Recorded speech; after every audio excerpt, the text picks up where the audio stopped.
Өзбекстан жаңағы мен көрсетіп жатқан Мирзиевтің әрекеті 10 есе инвестиция жасалды деген сөз, ақша көп құйылды. Ақша көп құйылса, ол капитализация көп болады да, өзбектер бұрын $100 жұмыс жасаса, қазір көтеріледі, $300 болады. Осылай трендтер ұстанса $500 барады, кейін $1000 болады.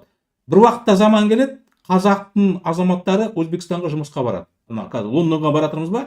Сол себептен мен айтып жатырмын, бағдарламада түсіндіріп жатырмын, капитализацияны көтеру керек. Жалақы $2000 алып барамыз деп мен мысалы уәде беріп жатырмын. Бізде ондай мүмкіншілік бар. Самұрық қазынаны ашты, басқа офшорда ашады, ақшаны жымқырып тұрады. Экономикада ақша жоқ.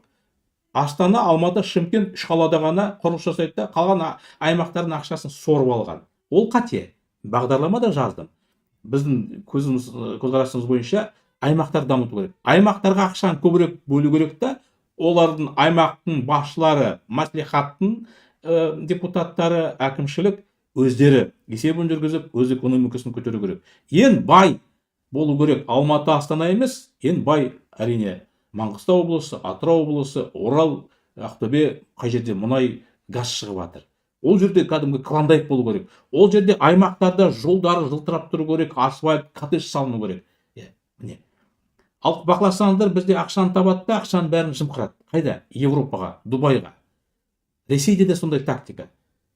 Себебі экономиканың алған құралдары варягтардікі дейді. Сыпырып алады, ұрлайды да, ақшаны шетелге шығарады. Таза Украина өзінде ондай жоқ. Украинаның жаңағы бизнесмендері, олигархтары ақшаны Украинада ұстайды.